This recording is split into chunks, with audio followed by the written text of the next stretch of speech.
đi cho nữa anh vẽ thế nào đó. Thì cái đường thẳng là chỉ có 2 điểm đầu và cuối thôi mà.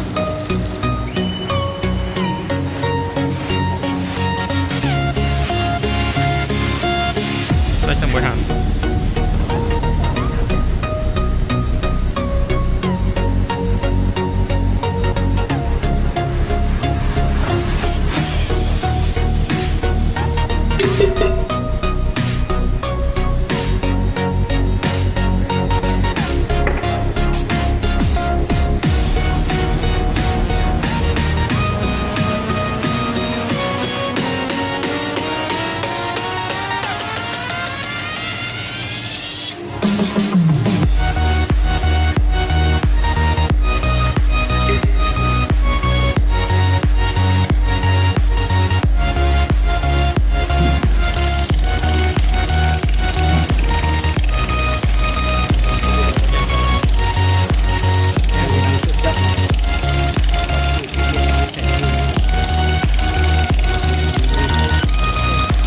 Cái này nó phải dựa ở trên cái này mình điều chỉnh tốc độ nó dựa trên cái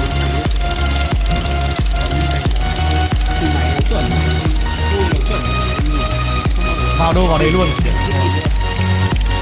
thôi nó cũng chuẩn thì trăm gần như tuyệt đối. Hàn này hàn khít mà. Hàn da.